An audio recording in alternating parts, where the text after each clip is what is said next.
Okay.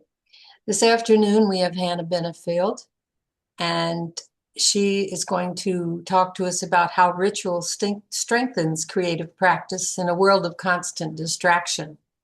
By building intentional structures around creativity, participants can free mental energy, deepen focus, and enhance mindfulness. So, Hannah, welcome to C. Great. Thank you so much, Dr. Joe. I'm so happy and excited to be here. It's been such a wonderful 2 days so far, and I hope today we can take a moment to kind of slow down together and start taking a look at some of our practices and how we might dig into them a little bit more intentionally. So I'm loving the practices that are coming through in the chat. And if you are just now joining us, please feel free to throw some of yours in the chat as well. I love those that have to uh, kind of move their body, go for a run or a walk, or maybe it's clean up our space. We're very intentional about how our space feels when we get ready to be creative. So we'll definitely be talking more about some of those things today. So once again, thank you so much for joining, sharing this space with me for the next 45 minutes. If this is your lunch, I hope you brought something to snack on while we are kind of digging into our practices and our rituals. And I just really want to acknowledge the time that you've set aside to be here with me. I am very grateful for that. And especially during lunch, I know that's sometimes hard to get away. And I also want to acknowledge the creativity in the room and the unique experiences that we have. So, our ability to create is part of what makes us human. And whether or not you see yourself as an artist, we are all creative. And that is why we're here, right, for this conference. And those experiences that you have, your unique experiences, are so welcome here. So thank you for bringing those experiences along. So my name is Hannah Benefield. I'm from the Erie, Pennsylvania area. I'm a prodigal daughter of Erie, Pennsylvania. I left for 10 years and came back about 5 years ago. I am a lifelong artist, writer, and maker of things. I love the creative process and all of its iterations. I spent most of my career in higher education, empowering students through the Learning Center and by teaching creative writing. And for the past 5 years-ish, I've pivoted into the business world. And I've had the honor of helping to create pathways through stories and resources and learning experiences for teams to explore new ways to work together on an agile transformation. And all of these roles, I've had a lot of unique jobs, uh, especially when I have needed to help guide myself and others through times of intense change.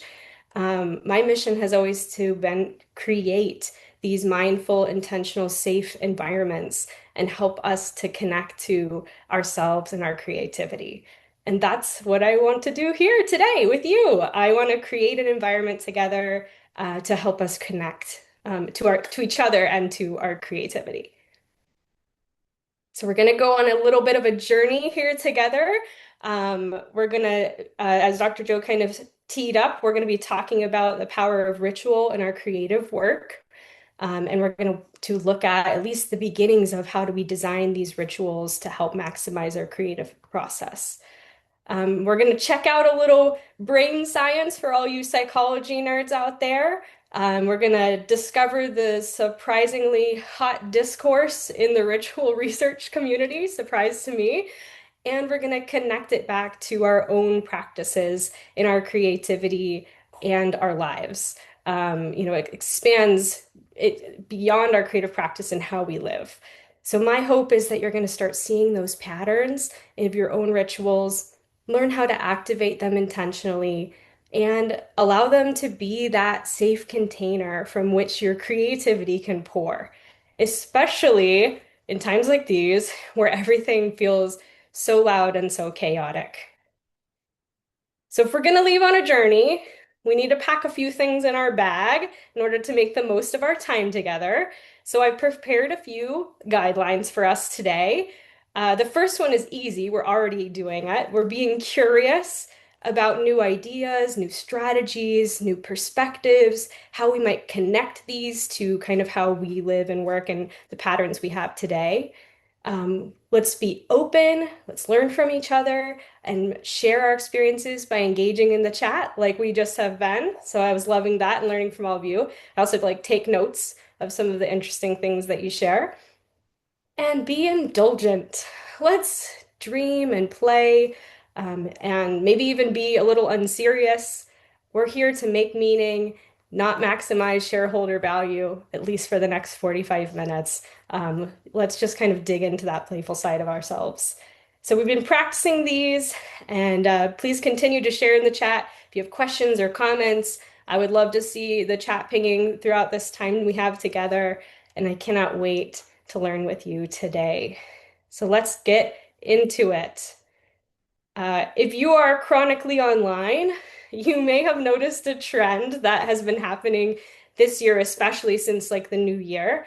More people are really embracing that, what they're calling an analog lifestyle. And what that means is we're trying really desperately to kind of fight against the commodification of our attention. So this means like reaching for those more tangible tools again, like paper and pen and film cameras, listening to vinyl records, bringing like I've seen people packing bags full of activities to do like when they go to the DMV instead of trying to reach for that easy dopamine hit of our phones. Anything to try to give our brains something to latch onto that's not like our devices. So, this desire to reach for the tangible is not anti-technology. That's not what I'm here to talk about today. Rather, it's pro-mindfulness. The fight for our attention, it's in every part of our lives, and it's certainly slipped into the creative space. I know for me, like tired at the end of the day, sitting down to create can feel very indulgent when so much other stuff is happening and coming at you.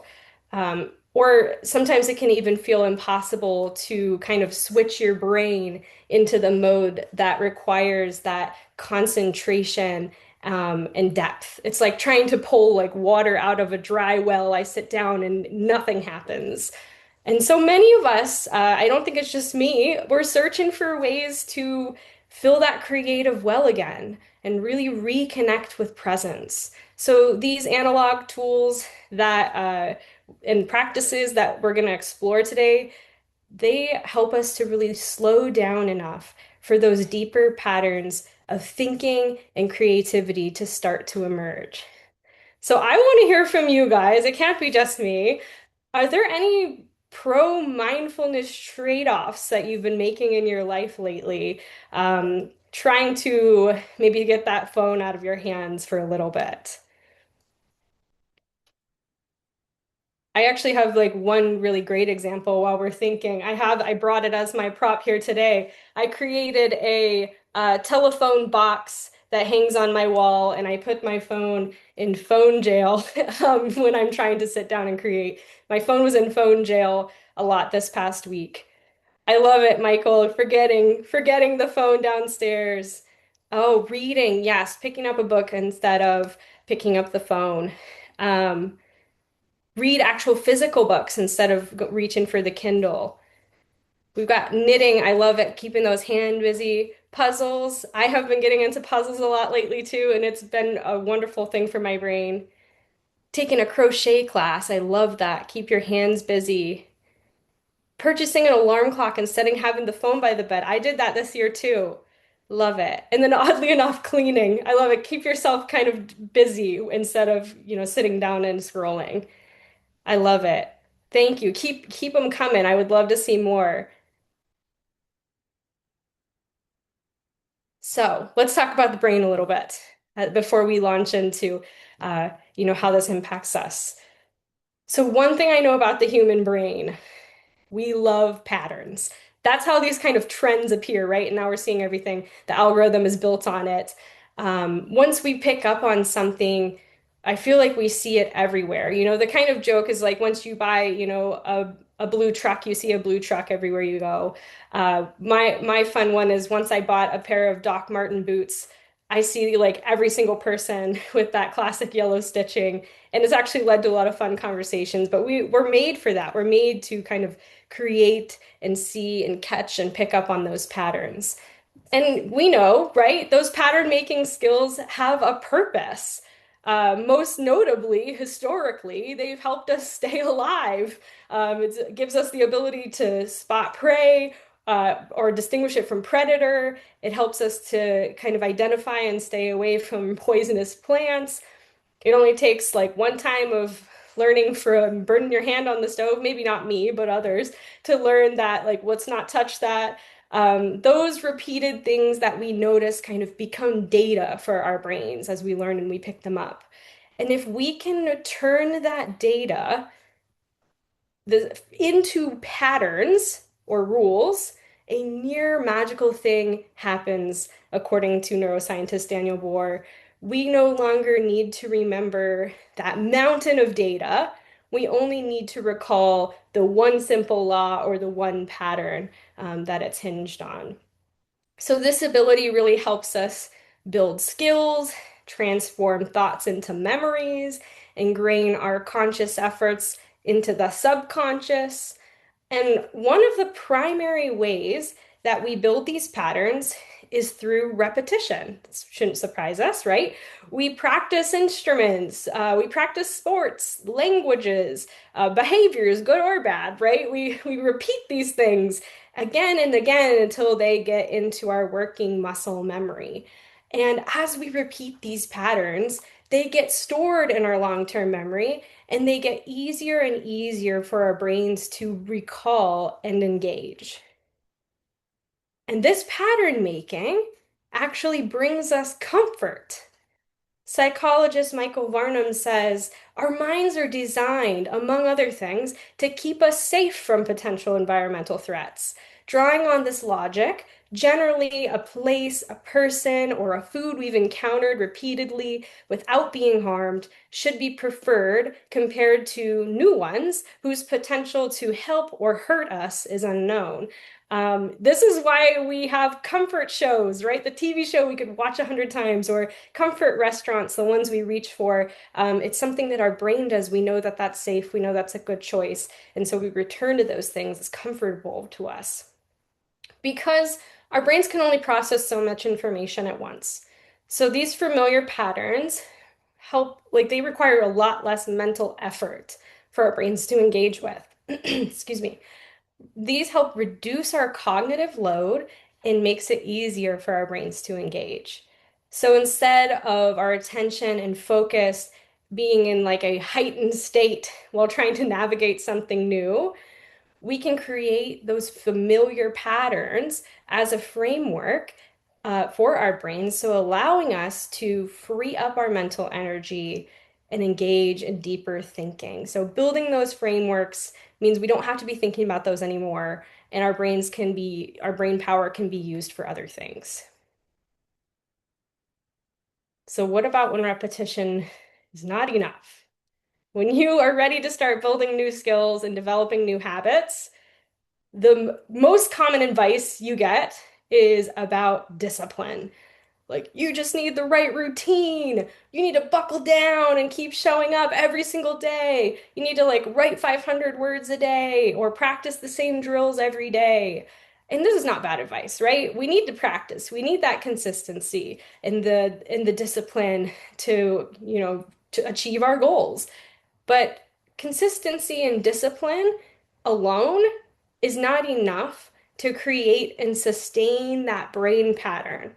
Or worse, it can lead to like a rote repetition and it can carve a new groove in your brain that equates whatever that thing is with punishment. I don't know if that happens to you, but it happens to me. And I think about like when you're a kid practicing like scales on an instrument you're trying to learn for hours and suddenly you hate that thing. So it can actually recarve a new pattern that equates it with something negative, and it's no longer a safe pattern for your brain. So the cognitive load of building the new skill and building the practice or habit is often very overloading for my system. I can read 100 articles or try every cool planner out there to help me build my creative practice. But if I have nothing to connect it to, building the pattern and the repetition is not enough. And even worse, trying to force myself to sit down and write 500 words a day raised a creativity block so tall that I thought that I might never scale it. I might just continue to uh, be in that block state forever.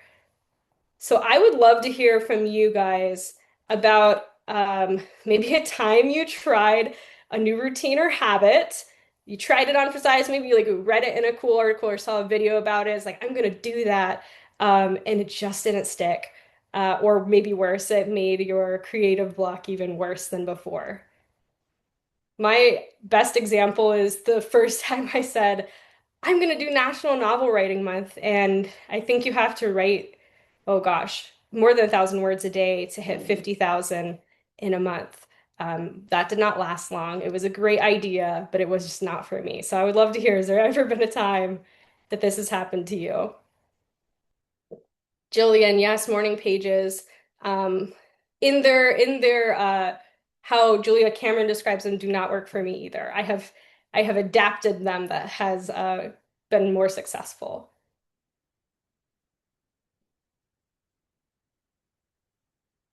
Yeah, Allie, I'm the same way. Anytime I try to put something time-based or like a daily thing, it's really difficult for me to continue. Oh wow, Daniel, a poem every day. Oh yes, I've done that, and it's like you made it happen, and then afterwards you just don't write again. I did in February. I did strength training every day. I haven't picked up my weights since. I'm gonna be honest. Journaling, yeah, even to the class and couldn't make it stick. That's a hard one. So maybe some of these things that are coming up, if there's something about it that you do want to try again, maybe today is the day we think about that. So, and keep them coming if you guys have more for sure as we continue. So practice matters, right? We got to create those great brain groups. We have to do the repetition to get it down in there. But designing how you practice is what makes it impactful. So scholars studying how we learn discover that the way we move from that surface learning, like that data collecting, to the deep processing, which leads to the understanding, long-term retention, and application, is through connecting that information, that data, to meaning. So when our actions are framed with meaning and structure through purpose, people actually engage more deeply. They have more ability to persist longer, maybe some of those things that'll help us, right? And internalize those skills more effectively. So, to make that meaningful, mindful connection, our brains need intention, context, repetition. We got that one covered, and structure. And how do we create this opportunity for ourselves? Ritual, why we're here today and what we're here to talk about. So there's a lot of discourse in the ritual community. I kind of alluded to it earlier when I was doing my research. This has been like years long obsession. I did not realize how many scholars disagreed on what ritual actually is. Many scholars really try to define it as a specific type of activity, such as the enactment of spirituality or religion. That's where you see it come up, like probably most frequently. The expression of social cohesion, symbolic communication of cultural meaning, or a structured rite of passage. You know, these are the kind of like typical ways that we describe ritual when we think about it. And all of these are true, right? We participate in religious ceremonies and services. We pray at certain times of day. We celebrate festivals and feasts. We shake hands. We sing happy birthday. We celebrate holidays. We wear graduation gowns and wedding dresses and cultural attire. These things like help us identify with our events and our groups. And we also, of course, recognize anniversaries. baptisms, bar and bat mitzvahs, births, deaths. All of these things are part of our cultures that help us kind of connect together to these like meaningful moments in our lives. We all have them, right? And so, like, is there things that rise up for you that in your own life that you recognize are cultural traditions that you regularly participate in? I would love to hear some of the things that you do. Maybe it's a family tradition or a ritual or religious or cultural.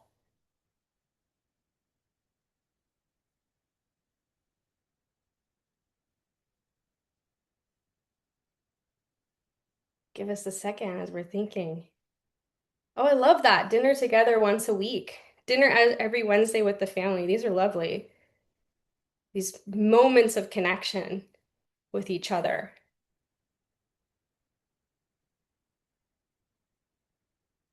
Wonderful. Keep them coming as you think of them.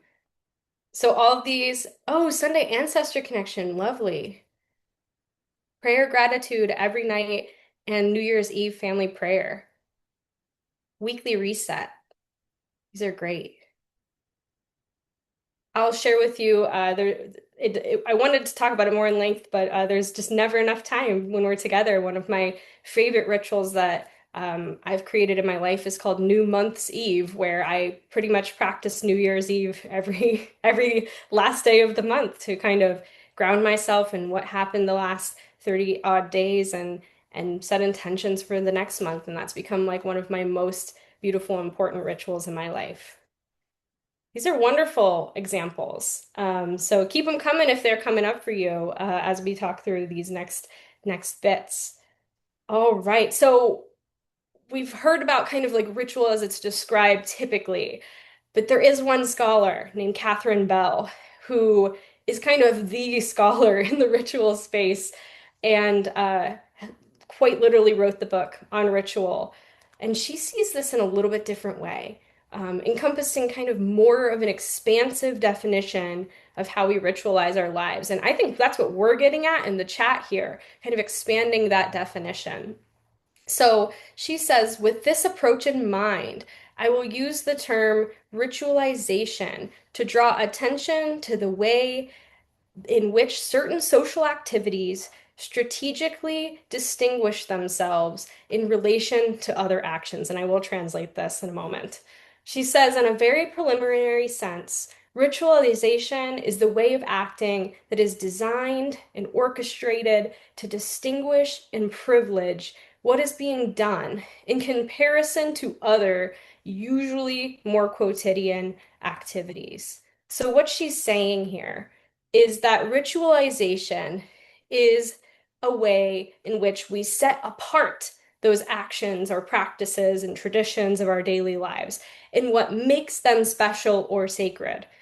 Infusing them with meaning basically sets apart these rituals for ourselves through intention, repetition, framing, and embodiment. Ritual creates a structured container for which all kinds of different attention and experience becomes possible. So, setting these rituals apart from our ordinary actions helps create the pattern and structure in our brain that signals there's meaning here. We're making that meaning. And so, as we've discovered that repetition and rhythm helps carve those pathways, but attaching our rhythms to the meaning-making practices has a deep impact on our psyche and the way that we process experiences.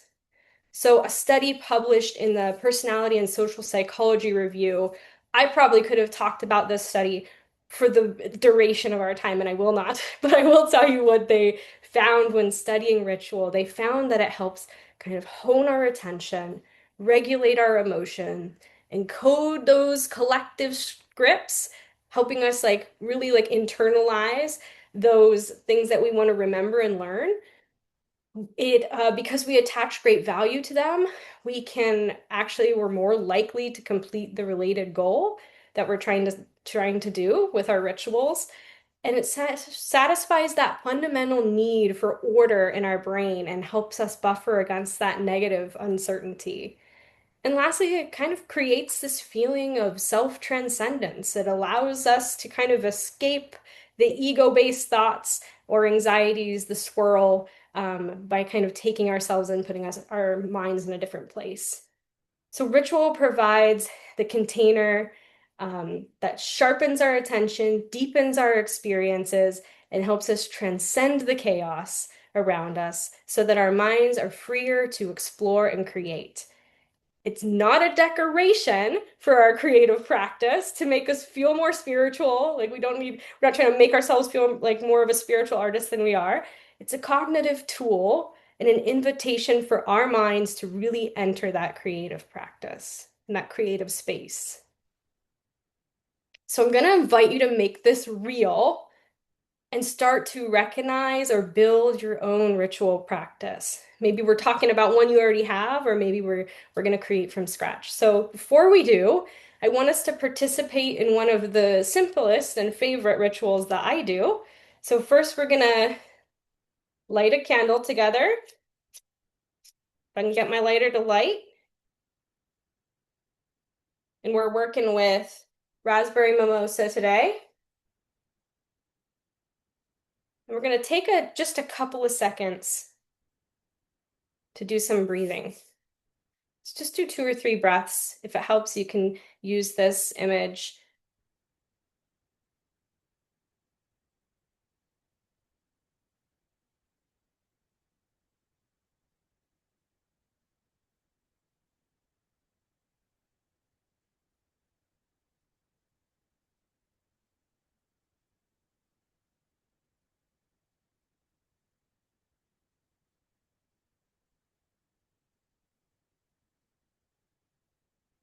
All right, let's begin. I've got gentle rain beating down on my window, so I am in the perfect headspace for us to talk about our rituals. So as we begin, we have about 18 minutes left. We're going to kind of go through this rather quickly. I'm going to give you a lot of building blocks and ideas to think about. I really encourage you to kind of write down what sparks your inspiration. I have some focus questions in each section, really helping you to like think about your practice. But building your practice is going to take longer than 18 minutes. So, take a look at the questions, be thinking about them. We won't be able to answer all of them today because it's going to take some time. It's going to take some experimentation outside of our time together. So I will include the questions as a takeaway today at the end. So don't feel like you have to, furiously write them down. I will send you home with them today. So I have some other good news. We are not building from scratch. We are paying attention to the things that bring rhythm and delight to our brains. So maybe you have a practice you want to think about more intentionally or a routine you can lift up into a ritual through mindfulness and framing. And of course, layering practices or habit stacking, as they like to call it, can help and lighten that cognitive load. Um, and maybe instead you have had a really tough creative season and you're looking for an opportunity to really lean into that slow, intentional rhythm in a specific area. So wherever you are in your ritual building space, let's start crafting that container that can help ground us. We're going to look at 4 areas: intention, repetition, framing, and embodiment. So intention is why we enter. It's about setting apart our ritual from our like habits or routines. It's like the difference between, drinking a cup of tea in the morning or participating in a tea ceremony. The action is similar, but the intention changes the experience. And with intention, though, that morning cup of tea could become your ritual.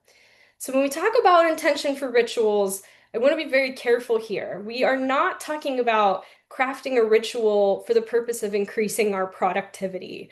The intention should not be like, by the end of this session, I'm going to write 5 pages or paint for 2 hours.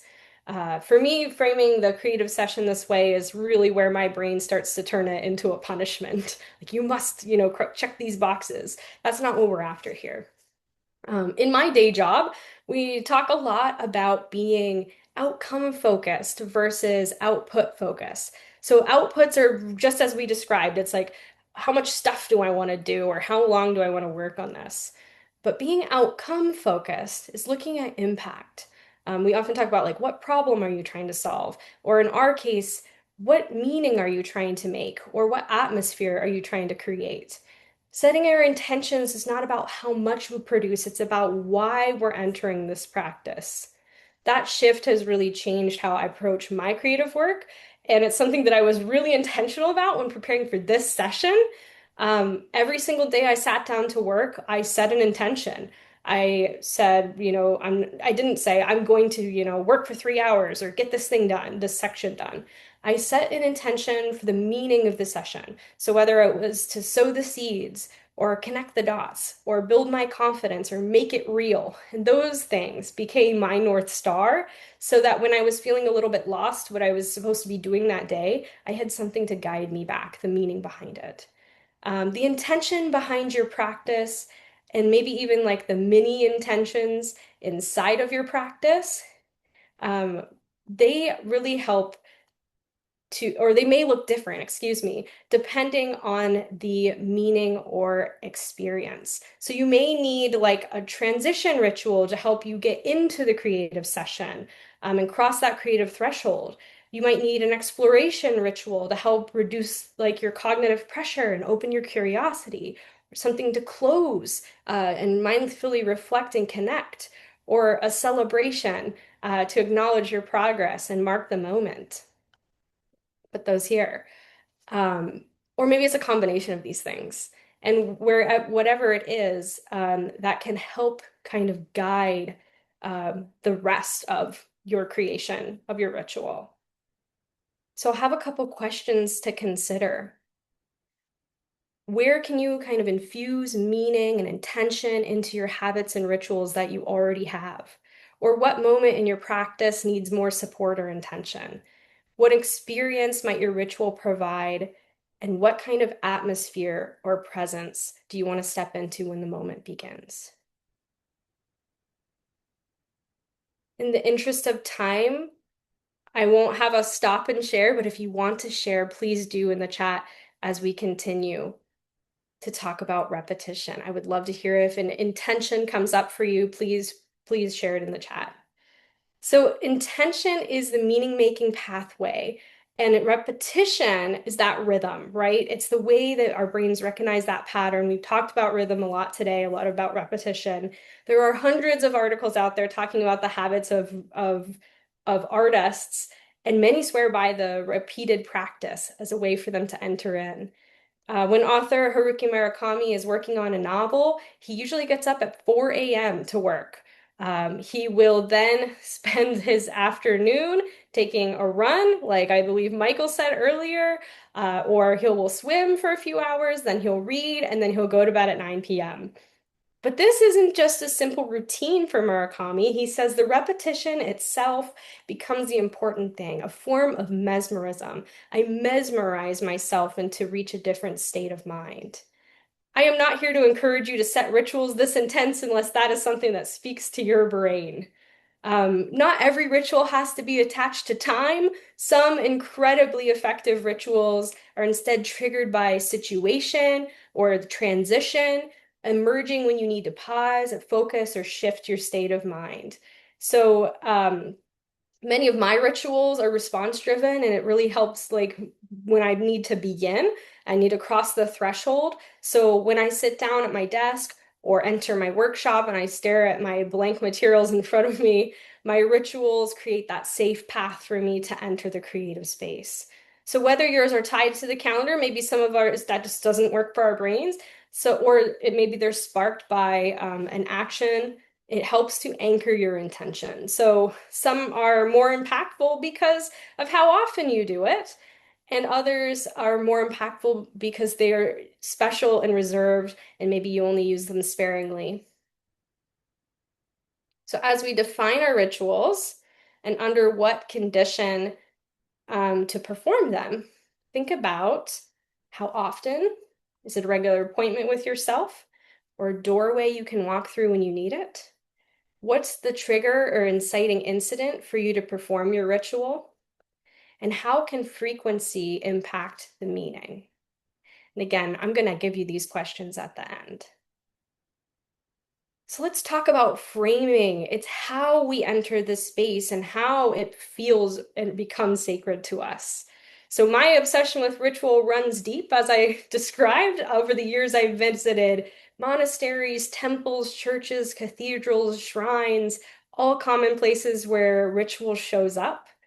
And what many of them have in common is the commitment to like mind-blowing, awe-inspiring beauty. From the moment that you enter that space, the environment and the sacred objects really signal to your brain that this is a special place.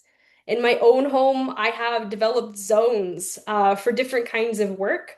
For deep focus work, I have a desk with a monitor. My degrees are on the wall. I have quotes and I have books. And this is the space that like my focus work gets done. It's where I'm sitting right now, actually, and where a lot of the work for this session came together. But I also have a converted closet filled with art, uh, card decks, like creative card decks. I have different weird things I've collected and things that people have given me and journals. And I put all of that in my space where I can see it and feel it and touch it and be around it. And all of those things help me kind of get in the headspace. And I really try to keep that space tech-free largely. In both spaces, I employ similar rituals, but the place that I choose to work really helps frame my mind for where I want to enter. Um, Maya Angelou famously would rent a hotel room to write in. She would lay on the made-up hotel bed with a bottle of sherry, a dictionary, thesaurus, legal pads, an ashtray, and a Bible. And this was like the way that her brain entered the space. She literally had a physical space where she had to leave her house, and have all of these things, and that's what helped her brain connect to get into that creative space. So most of us, of course, don't have the luxury of renting a separate studio or a room. Maybe we don't even have room in our house to keep a dedicated workspace, but by creating meaningful ritual in a meaningful ritual space can be as simple as sitting at the same corner of your kitchen table, using a specific notebook, carrying like a special trinket in your pocket. My house is covered in them. I have this pink quartz here. Uh, all of those things, just having that, that can be enough to kind of help your brain enter and make it a special space. So what matters is the meaning that you attach to your space and your sacred object and the way that it grounds you to pay attention. So things to think about. What kind of environment would best frame your ritual's intention? What kind of sacred objects would inspire you and anchor you in your space? And what small signals could tell your brain this is a special place? Talk about embodiment. This is what brings our rituals to life. It's the signal, the physical signals that aligns our minds, our bodies, and our attention, giving our brains that sensory pathway into the experience. So, how your ritual begins does not have to be complex. Jack Kerouac describes, just like we did, he once had a ritual where he lit a candle, wrote by its light, and then blew it out at the end of the night. We can enter our chosen space and activate our desired mindset by like literally the way we walk through the doorway, or maybe it's opening a specific notebook. I think earlier somebody said, setting out their tools, cleaning up their space. Uh, I saw one ritual of an artist who would banish the trolls. That's how he said he would clean up his space, and he imagined they were all trolls that he needed to banish. Maybe you need to write your intention or declare, the studio's open, just something, maybe the weirder the better to get your brain to connect. These help mark that transition. And then once you've crossed this threshold, we want to see how we might connect it physically embodied and sensory to strengthen those neural pathways. So, like Murakami's Daily Swims, Charles Dickens walked for 3 hours every day at 2 p.m. to search for some pictures he wanted to build upon. So maybe it's a walk for you, or a breathing exercise, or setting out each tool. I always say, like, if you can engage your senses, maybe you brew your favorite tea or light a candle or Put on a specific clothing item like Mr. Rogers changing sweaters. Or maybe it's engaging your sacred objects to help you connect that neural pathway. For me, in my writing space, I always have a pipe. I've never smoked a day in my life, but having this and chewing on it while I was writing, kind of like Joe March in Little Women, helped me get into the headspace that now is the time to sit down and work on my fiction. And I'm telling you that it worked. So similarly, choose practices that help you kind of shift into those mental modes. I try not to launch myself into my practice right away. I pull those creative cards, or I like to switch mediums. Maybe I draw for a little bit before I start writing. And these activities help act as a rung on a ladder so that you don't jump scare your brain by missing a step, gently entering into that creative space. And just as important as opening is how we close. These actions could either mirror your opening, so maybe you blow your candle out, or rip up your intention from the day, or declare the shop closed, or they can be an opportunity for reflection, deepening that meaning making, circling the idea that you want to return to, or creating, like a one-word takeaway from the day. These closing practices help us absorb and integrate the meaningful moments we just created.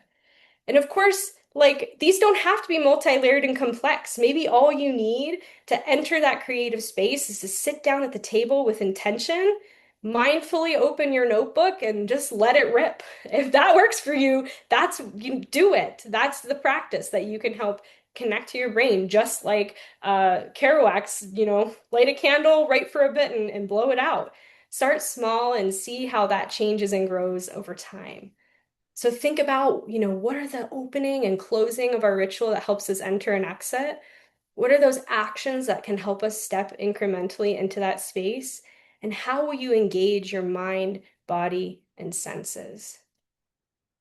And of course, our rituals, you know, they grow with us, they change with us.